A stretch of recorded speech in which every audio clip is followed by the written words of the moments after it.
What's up, team? Welcome to the video. I have a couple calls here, a podcast, shooting some form videos in the gym today for my exercise database. Yeah, banging out emails, designing training programs. I have a very contentious potential Instagram post idea, just tearing into a specific group of people. So follow me on Instagram. Not a specific group of people, a specific type of diet cult individual. So yeah, sit back, relax, enjoy the video. No smoothie today. I'm not feeling a smoothie. I'm having this.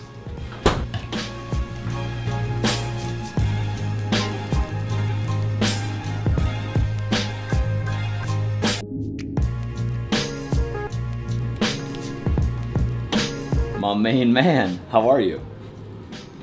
I'm very good. I'm sorry about the delay here. I didn't have Skype on my computer and it was good, it was good. It was relaxing. I worked almost zero and got to spend good time with my family. Saturday hung out with some friends who I haven't seen in a long time, so it was great. Thank you for asking. Awesome, man. It was good catching up. This dude Mike just crushed, just crushed. He basically did what my dad did, but he lost even more weight over the last year.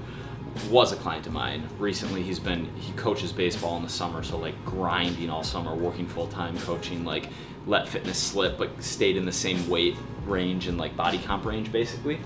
So much of the things he was saying, I forget. I'm too in it that stuff like that brings me out. Things like my doctor took me off of this blood pressure meds, took me off of this cholesterol meds, and was like, what are you doing? How, this doesn't happen. Once people at age 54 get on these meds, they don't come off of these meds. What is this? And he's explaining, what? Calorie deficit, I'm strength training, and he's talking about, in the past I've lost a ton of weight just pouring on the cardio, and then comes right back on. And other times I've lost it with an insane calorie deficit, can't sustain it, weight comes back on. He's like, the difference here, counting my macros and adding consistent strength training. And in the beginning I was looking at labels and I was like, I'm never gonna figure this out. And then 4, 5, 6, 7 months in, it's you do. You eventually figure it out, and now I just know. And even if I look at something and I'm I probably shouldn't eat that, and I want to have it, I have it, but at least I know what I'm doing, which impacts future decisions. Count your macros for 30 days, start strength training. I'll link up some free programs I've made in the past, and just do it because it matters, it affects you in the long run. It's a no-brainer. I make assumptions about people watching, you guys know, you watch all my videos, so you know you should be doing this, and I think 100%. I think every 3,700 of you are doing this, but I know that's not the case. And if you're not strength training a couple days a week, if you don't have some kind of nutrition strategy in play, hit me up on email, just figure it out. Drop a comment below, let's jam, but get started. What are you doing? Thank you. I really, really appreciate that. Thank you. And that's the first time anyone's ever thrown vlogger in my intro, which I'm also stoked about. They're fun to make. Getting daily videos up is a little bit of a grind, but it's definitely been fun. Knowing how many calories you're consuming each day. That is step one for someone who maybe has tried a lot of different diets. I've done the paleo thing, I've done the ketogenic thing, I've went vegan for a month, but none of these help me get leaner and lose body fat. Tracking calories, I'm pro tracking macros, but honestly, if you have a pretty good idea of where your protein intake is and how many calories you're consuming a day, you're gonna see amazing progress. That's step one. And then we're gonna have very busy people who travel a ton for work, who say, yes, I've tracked calories in the past, I know that it works if I do it, but when I have 4 business dinners a week at these fancy restaurants with clients, and you have the Brussels sprouts doused in oil and the fattier meats, just drinking, and even situations where meals are outside of your control for various reasons, I like implementing some kind of meal timing strategy that makes sense for that person's schedule. So for some people that's a form of fasting. For some people, that might mean trying to eat mostly protein during the day, protein plus high fiber vegetables, which are a high volume, low calorie food that can help keep you full throughout the day, so that you can spend 70% of your daily intake at dinner if you need to stay in a good place for that day so you can make progress over time. I'm sensitive to a few situations, right? I'm very sensitive to the overly neurotic personality type, and to take that even a step further, I'm sensitive to people who have struggled with eating disorders in the past, where tracking calories might not make sense, and probably doesn't for many of them. But for I've tried it, it's a pain in the ass, I have to estimate, I have to log every meal, like, it's just a constant burden. Is there an easier way? No, there isn't. Like, yes, there are plenty of, follow this infograph where this percentage of your plate is lean protein, and this percentage of your plate is broccoli, and this percentage of your plate is a starch, but that's still guesswork. Right? Like, you can follow those strategies, or you can follow food elimination strategies. I'm cutting out bread, I'm cutting out grains, because that's going to push you towards tendencies that will bring your calories lower overall. But the only way to really know you're in a deficit is, or like, the only way to really know you're in a surplus for guys or girls who might be hard gainers, is to track. So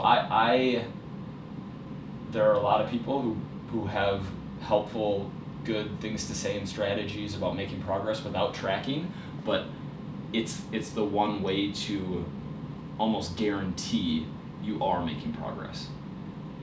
Yeah, well, and to that point, nutrition labels aren't even perfect. Like weighing food isn't perfect, and then to take it even a step further and get into a place where you're eating out at a restaurant, like, no 2 Chipotle scoops of white rice are going to have the exact same amount of carbs, but it is going to be close enough. Like, it is the most accurate, best method we have to work with right now, and it works. Like, getting within that 5 to 10% error range is going to lead to progress over time.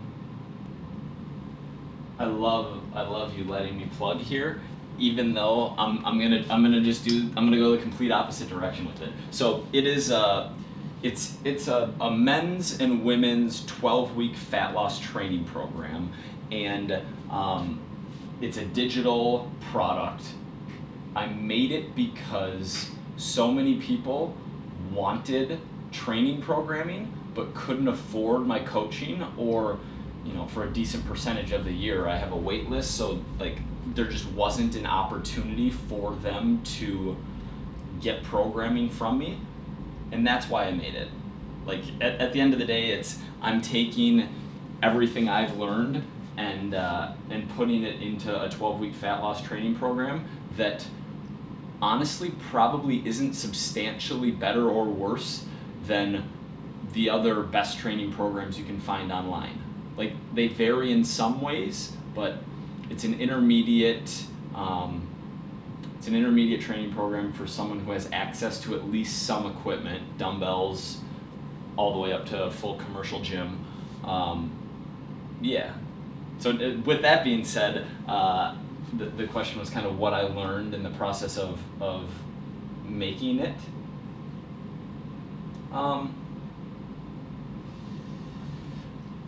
Yeah, I mean, you might not have learned. No, the first thing that actually pops into my mind was that I had someone with design skills and tech skills who I trusted, helping me through the process, because as I was putting it together, there were a lot of things I didn't want to think about. I didn't want to think about the checkout page. I didn't want to think about what cart we're going to use to process payments. I didn't want to think about the art that went into it. I didn't want to think about the font or the spacing. I just wanted to focus exclusively on the content, and then have someone else take care of those other things that I mentioned. So that was if anyone is considering creating a digital product, that's definitely something I would keep in mind. I had an employee. I'm sure there are companies that you could contract to help with that, but yeah, that's the first place my mind went there.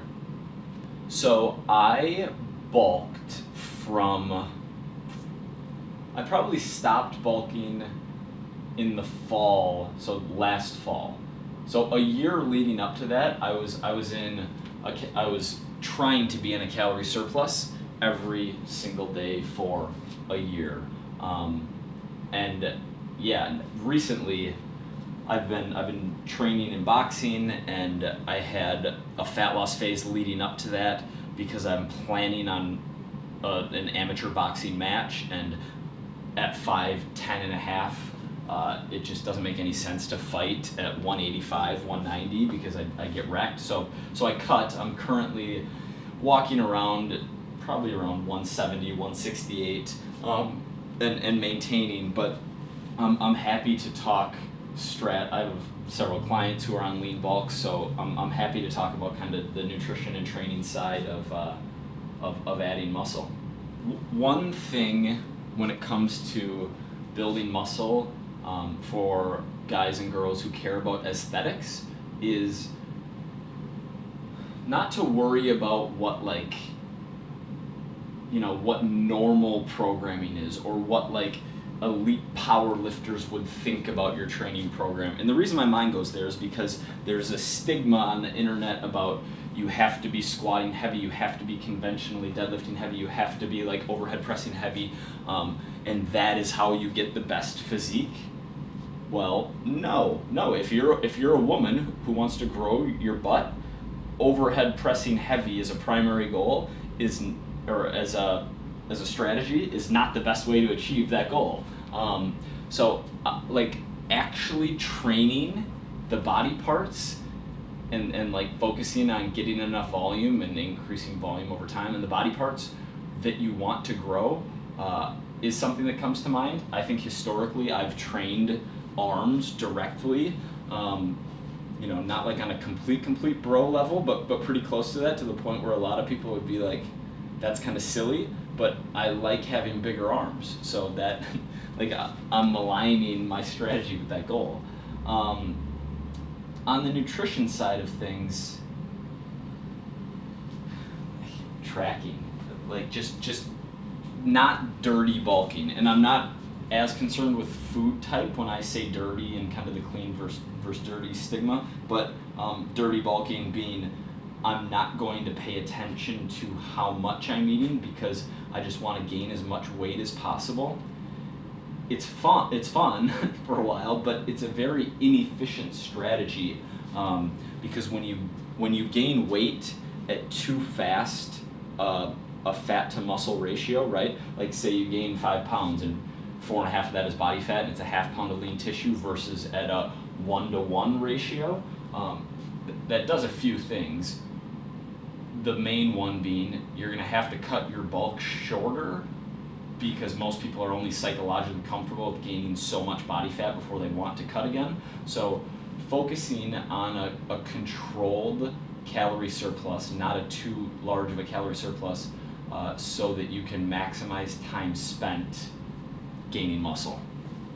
I like the spirit of the question. I just don't think in practice that I'll give an answer. Probably 400. I would start at an estimated 400 calories on training days, assuming 4 to 5 days a week training, and just above maintenance on rest days. Depending on the person, I've had people who are very, very just didn't want to gain any body fat. Basically, they were very hesitant to start the process. Yeah, no. Psychologically, we're very, and people who were obese and got lean for the first time in their life, and it's what do I do now? It's well, you can add muscle, but psychologically they do not want to go back to that place. I'm comfortable going with just below maintenance a couple days a week and a 400, 500 calorie surplus a couple days a week. But the important thing to pay attention to here, and we talked about this before the call, your audience is smart, they probably get this, that surplus and deficit is just an estimate. It's just the starting point. So we can run any calculator, we can run and come up with a projected maintenance, but the only way to really know your maintenance is to track progress over time and track intake. So if you're eating 2750 calories on average over time and you're gaining scale weight over time, you know, and we're talking at least like 4, 6, 8, 10 weeks, tracking those two factors is going to be the way that you can back into estimated maintenance. Yeah, but yeah, like for a lean bulk, trying to get about 400 to 500 calories on training day, and then either just below maintenance on rest days to 100 to 300 above. I think the answer is still the same. I think it is the importance of adherence above any kind of intricate strategy when designing a program. You know, everything about a program, calorie intake, the types of exercises you're doing, the duration of training sessions, the type of training you're doing, setting up a program as realistically as possible so that you'll actually do it, because doing a program that is 90% optimal, but actually doing it and sticking with it is just so much more effective than having the absolute perfect program that you can't stick with, or you know, you skip workouts because you know they're going to be so torturous that you don't want to go. Just, yeah, adherence and being realistic is the game. For sure, you do the same. Thank you. Got some Chipotle, myself a bowl. Ben's lifting out. I got him a burrito. I assume he's going to need more carbs. Chipotle consumed. One quick thing. You saw me having a couple Bud Light Limes with my friends over the weekend. I actually had 2, I believe. I'm not ever gonna have a drink for the rest of my life. What I said was, and I stand by it, I'm never getting drunk for the rest of my life.